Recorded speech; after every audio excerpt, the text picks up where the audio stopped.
ഈ video കളറല്ല, black and white ആണ്.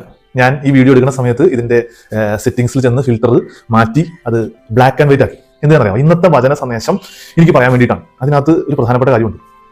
നമ്മളിൽ ചില ആളുകൾ, ഞാൻ അടങ്ങുന്ന ചില ആളുകൾ, ഈ കളർഫുൾ ആയ ലൈഫുകളെ ബ്ലാക്ക് ആൻഡ് വൈറ്റ് ആക്കി മാറ്റിക്കളയാറുണ്ട്, ഇരുണ്ടതാക്കി മാറ്റിക്കളയാറുണ്ട്. വചനത്തിൽ പറയുന്നു, നിങ്ങൾ ഭാരമുള്ള ചുമടുകൾ എടുത്ത് വെച്ച് കൊടുക്കുന്നു. അത് പോട്ടേന്ന് വിചാരിക്കാം, സദുക്കായരെ കുറ്റപ്പെടുത്തി ഈശോ പറയണതാണ്, പോട്ടേന്ന് വിചാരിക്കാം.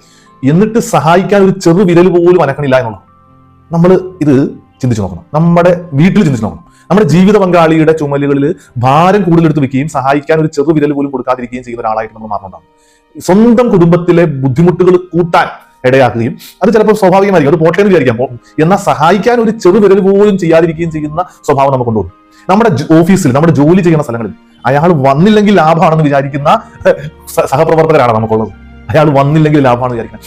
നമ്മളായിരിക്കുന്ന സ്ഥലങ്ങൾ, നമ്മുടെ നാട്, നമ്മുടെ പള്ളി ഒക്കെ നമ്മൾ ഇങ്ങനെ ചെന്ന് ഭാരങ്ങൾ കൂട്ടിക്കൊണ്ടിരിക്കുകയും സഹായിക്കാതിരിക്കുകയും ചെയ്യുന്ന ആളുകളായിട്ട് നമ്മൾ മാറിപ്പോകാറുണ്ട്. ചില പള്ളികളിലേക്ക് കണ്ടിട്ടുണ്ട്, ഇഷ്ടംപോലെ അഭിപ്രായങ്ങളാണ്, എന്നാൽ ഒരു കാര്യവും നടത്താൻ സാമ്പത്തികമായിട്ട് സഹായിക്കില്ല, ഒന്ന് സാന്നിധ്യം കൊണ്ട് സഹായിക്കില്ല. ഈ അഭിപ്രായം പറച്ചിൽ മാത്രമേ ഉള്ളൂ, അത് ചെയ്തില്ല, ഇത് ചെയ്തില്ല. ആ ഭാരം കൂട്ടണവർ മാത്രമായിട്ട് നമ്മൾ മാറുന്നുണ്ട്. ഈ കളർഫുൾ ലൈഫിനെ ബ്ലാക്ക് ആൻഡ് വൈറ്റ് ആക്കി കളയാൻ വേണ്ടി മാത്രമാണ് നമ്മൾ നടക്കുന്നത് എന്ന്, വാ തുറക്കുന്നത് എന്ന് നമ്മളൊന്ന് ചിന്തിച്ചു നോക്കണം. ആത്മശോധന ചെയ്യാൻ ഈ വചനം നമ്മളെ സഹായിക്കട്ടെ. ഈശോ നമ്മളെ സമൃദ്ധമായിട്ട് അനുഗ്രഹിക്കട്ടെ.